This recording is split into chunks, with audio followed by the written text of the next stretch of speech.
Hi, this is Bonnie and I am with Common Thread Sewing.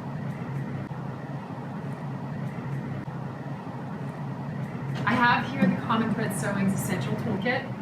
These are all my favorite tools from when I was a photo advertising professional traveling around the world on photo shoots. These are the most reliable tools in my book, and if you are interested in finding out about them, you can check them out in the shop on our website, commonthreadsewing.com. I'm going to take hemming pants is very easy. And when I was working in the fashion industry, I'm going to pluck this stitch while I'm talking to you. Plucking this stitch out, this is not the quickest way to do it, but it's the safest way to do it for teaching you. I'm going to pluck once every 4 stitches, and then I'm simply going to pull the whole thing out. You don't have to pluck every single stitch out. As long as you break the line of stitching once every 4 stitches, you can then pull the entire stitch out. So, and I'm gentle. When you're working with a seam ripper, you're working with a really sharp blade, which is what you want, but you can also tear your fabric. So I'm going to talk to you for a minute while I'm plucking these stitches. I worked in the fashion industry. I traveled the world with Ralph Lauren on photo shoots, and that means that I constantly have to hem pants extremely fast, and I have to do them perfectly because you only get one chance to hem the garment that's going to go in front of the camera. And I really think one of my favorite quotes in literature is that a kiss is the dot over the I in loving, from Cyrano de Bergerac. And for me, in tailoring, the line of the hem is one of my favorite gestures. It says a lot about the style that the wearer is going for, and it says a lot about the moment that the designer is living in. And when it is poorly done, it communicates a lot about the care around this clothing. A poorly done hem looks terrible. A well done hem makes a silhouette look stunning. So, that said, I am very good at doing perfect hems because I've done them for 15 years. I do them quickly, I do them efficiently, and I'm going to teach you my hacks today. And like I said, I have to leave this room in I've gotten to that place where they cross the stitch over to reinforce it. And there's a little bit more stitching than I like to go through, but I'm continuing to be careful because I don't want to rip this fabric. However, now I'm having to go through multiple layers of stitching. Okay, so what I meant about every 4 stitches and then you pull your thread out is I literally pulled my stitch every 4 stitches, and technically, and I have to keep my pin in because that's my stitching, that's my hemline. All right, technically, I'm lying to you people. This must be, there we go. That's enough to release the stitch. I'm just pulling it. I plucked the stitch on the front and it was enough to release the stitch. So I'm just pulling it off, right? Okay. If you run into hassles where it won't pull off, don't try to force it, you can lose your stitch. All right. I have a lot of safeguards because I do, I do have little moments happen a lot. My son's length pin just fell out. I always keep a pin in the garment through the whole thing. I can still see the pinholes. So don't despair. If you pin your child before he goes off to school in the morning, and then you hem his pants that evening, 5 minutes before you have to go pick him up, it's okay. If you look very closely, generally, especially in a woven twill cotton, you can see the holes that your pin punctured. So anyway, I've gotten the hem out. This pin is going to tell us where we want to hem it to. That's the final length of my hem. The first thing I'm going to do, I'm going to take my Dritz see-through ruler, it's my favorite ruler, and my friction pen, which I love. It's Friction. It's a Japanese designer. I think Bic bought them out, but if you put heat on it, it erases directly off the fabric. So I can draw on it and then trust that it'll erase off. I have to draw 2 lines here. I have to draw, the first line I'm going to draw is going to be my new fold line. Actually, I'm going to draw 3 lines. Fold line, and then this is my seam allowance line. I have to draw a line for a 1/2 inch that I'm gonna fold under. And remember, this is a hack. I'm teaching you my quickie. I need to leave this room in 10 minutes with these pants hemmed. And I am gonna roughly draw in my hemline. So I'm just going to mark those on the other side, and then I'm going to flip it over. This is where I'm going to cut. This is where I'm going to fold, and this is where my hem wants to land. This is my seam allowance folded underneath the inner, basically what faces the hem. This is the inner seam allowance, this is the exterior seam allowance, and this is going to be where the hemline lands. All right, so we're going to draw those lines again. This is my hemline. This is my fold line. And the grid ruler is great because I can draw a perfectly straight line that's perfectly symmetrical with this line because I can see the measurements relative to the grid. So now I'm going to do a 1/2 inch, and I can see there's my fold line.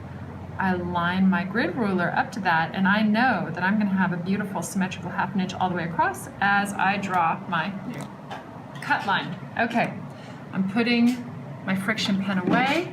This is a hack. Remember, these are my son's Old Navy pants for the Christmas pageant tonight, and I need to be there to pick him up very soon. Story of a parent's life. So I'm cutting quickly on the cut line, but I'm confident because I measured it and cut it. Here's where I go over to my, and this is no longer necessary. I am going to put my reading glasses on. This is my iron, which because I'm working with cotton, I can go ahead and put on the highest heat, but please check your fabric content before you hem anything because it makes a big difference. All right, I can take my pin out because I did draw my hemline, which is my finished hemline. Okay, the fold line, and you'll see this in a second. It probably doesn't make a ton of sense right now. What I'm going to do, I'm not using a tailor's hand because I really want to speak to the at-home tailor who's not a professional, who just wants to make things easy for their family life and doesn't want to have to stress about running to a dry cleaner before the Christmas pageant. I want to help you guys be able to do last minute stuff. So anyway, I am pressing my fold line in place. You'll see that 1/2 inch that we measured is now folded here, okay?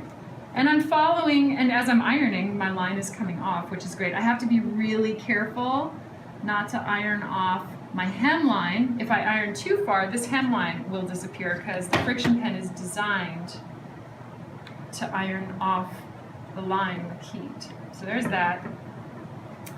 And I'm just going to keep twisting it around until I have the entire fold line ironed. And we are almost there.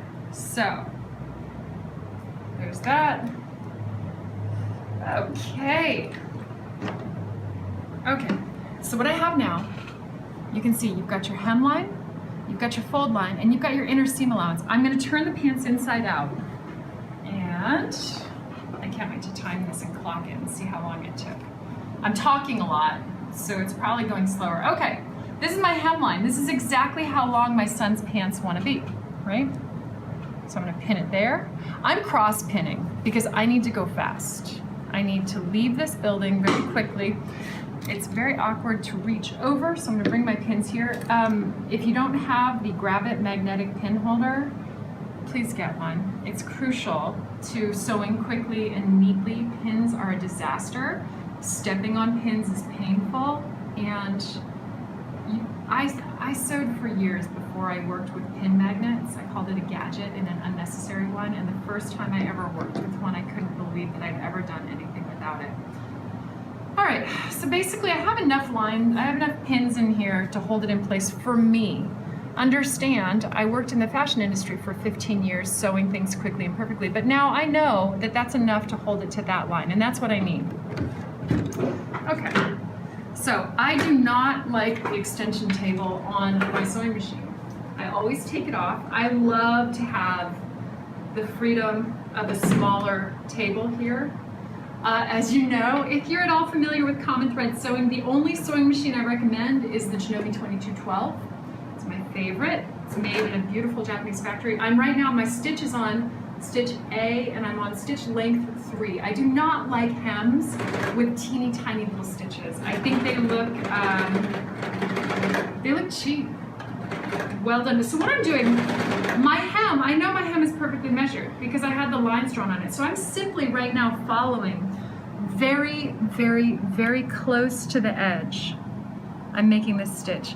And when we teach sewing here in our studio, we teach it in the New Basics Bento class. We usually have students draw a line right next to this edge because this is a beautiful way to create a straight line. Following along right next to your edge can create a really pretty harmonious straight line. And your hem will look more professional if your stitch runs right next to the edge. So I am going a little fast, and you know, this might not be exactly perfect, but like I said, this is for the home sewer. So it'll be a lot nicer than my son's pants rolled up over his shoes, over his nice little Christmas pageant shoes. And there you go. The way that I finish my stitch when hemming is I just cross over the point where I started a little bit, maybe an inch, and that secures your stitch so that your hem's not coming out. So I have a beautiful hem. You can see I crossed it over there. I started here and then I just crossed over there and I finished there, and that's enough overlay to make sure that the stitch isn't going to come out. So all I'm going to do now is I'm going to take my pins out. I'm going to snip my threads. One thing that drives me crazy is not thoroughly and beautifully snipping my threads. And here we go. So you remember the 3 lines we drew. I wanted a 1-inch hem. And what that means is it's a hem with exactly 1 inch of fabric right there. So I wanted a hem with a 1-inch seam allowance with an additional 1/2 inch fold over. I have my hem line, which is where my pin was. That's where I wanted the pants to end. So I did hem line to a fold line to cut line. And it was a 1 inch from the hem line to the fold line and a 1/2 inch to the cut line. And that just gives a little seam allowance under there to hold it steady. So all I need to do now is, it's always a great idea to, even when you think it doesn't make a difference, it really does. Oftentimes I'll be going fast on a photo shoot and I won't press the hem, the new hem in place. And in the pictures I can see it. It looks like a soft, puffy hem, and I hate that. So I have just perfectly and beautifully ironed off the drawing that I did with a friction pen because it erased with heat. And I have a pretty good looking little hem. I'm just going to show you one.